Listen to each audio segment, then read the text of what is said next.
دنیا میرے نبی کے زمانہ نبی کا ہے۔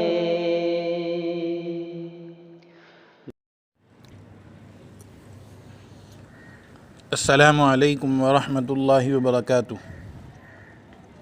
محترم ناظرین اکرام، امید ہے کہ آپ بخیر و عافیت ہوں گے۔ آپ کا ہمارے چینل اسلام ٹوڈے آفیشیل پر خیر مقدم ہے۔ آپ اگر ہمارے چینل پر نئے ہیں تو آپ سے خصوصی گزارش ہے کہ آپ ہمارے چینل کو سبسکرائب کریں اور دوست اور احباب میں شیئر کریں تاکہ آپ تک دینی معلومات، مسئلے مسائل، حالات حاضرہ پر روزمرہ کے پیش آنے والے مسائل آپ تک بآسانی پہنچتے رہیں۔ عزیزان مکرم، آج ہم آپ کے سامنے اپنے معاشرے کا ایک مسئلہ لے کر حاضر خدمت ہوئے ہیں۔ سوال یہ ہے کہ اسلام میں کتے کو پالنا کیسا ہے، کتے کو گھر میں رکھنا کیسا ہے، اور جب کہ کتا جو ہے سب سے زیادہ وفادار ہوتا ہے اور یہ بھی اللہ کی ایک مخلوق ہے، تو اس کے پالنے کا شریعت میں حکم کیا ہے؟ تو آپ جواب کو بغور سماعت کریں۔ آپ ہمیشہ ایک بات ذہن میں رکھیں کہ نبی کریم صلی اللہ علیہ وسلم کی رہنمائی اور ہدایت میں ہمارے لیے یعنی مسلمانوں کے لیے بہت سے فائدے ہوتے ہیں۔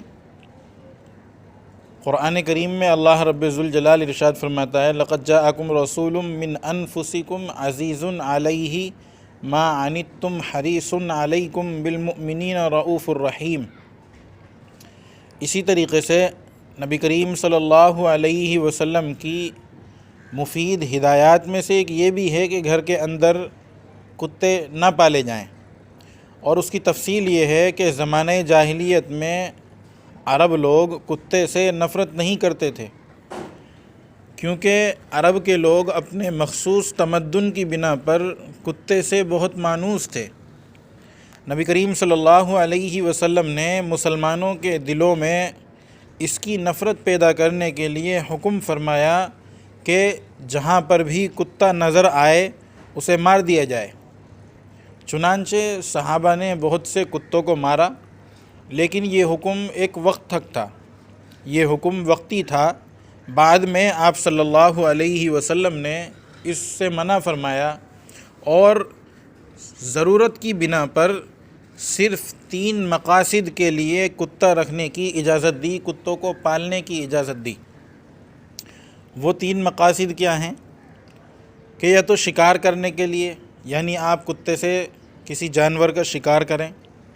یا غلے کے لیے یعنی غلے کی حفاظت کے لیے، اور کھیتی کے پہرے کے لیے، یا پھر ریوڑ کے پہرے کے لیے۔ لہٰذا اگر کسی شخص کا مکان غیر محفوظ جگہ پر ہے تو اس کی حفاظت کے لیے کتا رکھنا بھی اسی حکم میں شامل ہوگا، یعنی اس کو اجازت ہوگی کتا رکھنے کی، اپنے مکان کی حفاظت کے لیے، اپنی کھیتی کی حفاظت کے لیے، یا اپنے گھر بار کی حفاظت کے لیے کتا پالنے کی شریعت میں اس کو اجازت ہوگی۔ مگر کسی قدر دکھ کی بات ہے، نہایت افسوس کی بات ہے کہ یورپ کی تقلید میں ہمارے یہاں بھی امیر گھرانوں میں کتوں سے کھیلنا، شوقیہ طور پر ان کو پالنا اور ایک فیشن اور اسٹیٹس بنتا جا رہا ہے۔ انگریزی معاشرت کی وجہ سے بہت سے لوگوں کو اب بھی کتے سے نفرت نہیں ہے، حالانکہ کتے کو پالنے میں نبی کریم صلی اللہ علیہ وسلم اور خدا تعالیٰ کے فرشتوں کی ناپسندیدگی ہے۔ صحیح حدیث میں ہے کہ اللہ کے رسول علیہ الصلوۃ والسلام نے ارشاد فرمایا، جس گھر میں کتا یا تصویر ہو اس میں رحمت کا فرشتہ نہیں آتا ہے۔ حدیث شریف میں ایک واقعہ نقل کیا گیا ہے کہ ایک بار حضرت جبریل علیہ الصلوۃ والسلام نے جناب محمد الرسول اللہ صلی اللہ علیہ وسلم سے ایک خاص وقت پر آنے کا وعدہ کیا تھا، مگر وہ مقررہ وقت پر یعنی اس خاص وقت پر نہیں آئے۔ نبی کریم صلی اللہ علیہ وسلم کو اس سے پریشانی لاحق ہوئی، یعنی آپ کے دل میں طرح طرح کے خیالات آنے لگے، پریشان ہوئے آپ کہ جبریل اپنے وعدے کے مطابق کیوں نہیں آئے، وہ وعدہ خلافی تو نہیں کرتے، ان کے نہ آنے کی کیا وجہ ہوئی؟ چنانچہ آپ صلی اللہ علیہ وسلم نے دیکھا کہ آپ کی چارپائی کے نیچے ایک کتے کا ایک چھوٹا سا بچہ بیٹھا ہوا ہے۔ آپ صلی اللہ علیہ وسلم نے اس کو اٹھوایا، اس جگہ کو صاف کر کے وہاں چھڑکاؤ کیا گیا۔ اس کے بعد حضرت جبریل علیہ السلام تشریف لائے تو آپ صلی اللہ علیہ وسلم نے حضرت جبریل علیہ السلام سے مقررہ وقت پر یعنی طے شدہ وقت پر نہ آنے کی شکایت کی۔ تو حضرت جبریل علیہ السلام نے عرض کیا، یا رسول اللہ صلی اللہ علیہ وسلم، آپ کی چارپائی کے نیچے کتا بیٹھا ہوا تھا اور ہم اس گھر میں داخل نہیں ہوتے جس میں کتا یا تصویر ہو۔ اب اس حدیث کی روشنی میں اور جو اوپر حدیث بیان کی گئی ہے اس کی روشنی میں مسلمان اپنے گھروں کا جائزہ لیں کہ مسلمانوں نے کتے اگر پال رکھے ہیں تو ان کی نیت کیا ہے، صرف شوق میں یا کچھ اور نیت ہے؟ اپنی نیتوں کو کھنگالیں، اور اگر کسی نے صرف شوق میں کتے کو پال رکھا ہے تو اللہ کے رسول علیہ السلام نے اس سے منع فرمایا ہے، اور اللہ کے رسول علیہ السلام نے اس سے منع فرمایا ہے، اور اس کتے کے گھر میں ہونے کی وجہ سے آپ کے گھر میں رحمت کے فرشتے نہیں آتے ہیں۔ حدیث کی روشنی میں نیز کتا ایک ناپاک جانور ہے، اور نبی کریم صلی اللہ علیہ وسلم نے اس کتے سے نفرت پیدا کرنے کے لیے آپ علیہ السلام نے ارشاد فرمایا ہے کہ جس برتن میں کتا منہ ڈال دے تو اس برتن کو 7 مرتبہ دھونے کا اور 1 مرتبہ مٹی سے مانجنے کا حکم فرمایا ہے، کیونکہ کتے کے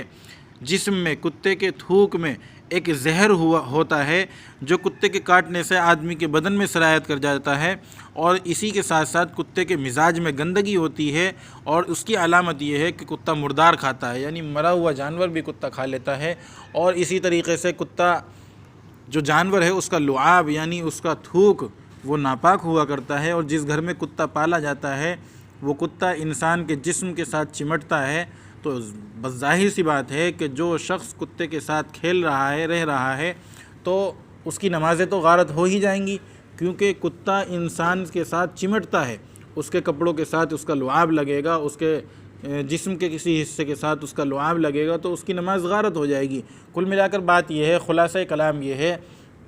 کہ ہم مسلمان ہیں، اور بحیثیت مسلمان ہم اللہ اور اس کے رسول کی تعلیمات کو فالو کرتے ہیں، اللہ اور اس کے رسول کی تعلیمات پر عمل کرتے ہیں، تو اس لیے شریعت محمدیہ میں کسی بھی طریقے سے کتا پالنے کی شوقیہ طور پر یا اپنے اسٹیٹس بنانے کے لیے یا انگریزوں کی تقلید میں، یورپ کی تقلید میں کسی بھی طریقے سے کتا پالنے کی اجازت نہیں ہے۔ اللہ رب ذوالجلال ہم سب کو عمل کی توفیق عطا فرمائے۔ آپ حضرات سے خصوصی گزارش کرتے ہیں کہ آپ حضرات ہماری اس ویڈیو کو زیادہ سے زیادہ دوست اور احباب میں شیئر کریں تاکہ ان تک بھی یہ دینی معلومات بآسانی پہنچتی رہیں۔ آپ کے جان پہچان کے لوگوں میں، آپ کے رشتہ داروں میں اللہ نہ کرے کسی نے اگر کتے کو پال رکھا ہے تو بالخصوص ان تک اس ویڈیو کو ضرور پہنچائیں تاکہ آپ کے اس شیئر کرنے کے ذریعے سے وہ اس گناہ سے بچ سکیں۔ اللہ رب ذوالجلال مجھے بھی اور آپ کو بھی عمل کی توفیق عطا فرمائے۔ السلام علیکم ورحمۃ اللہ وبرکاتہ۔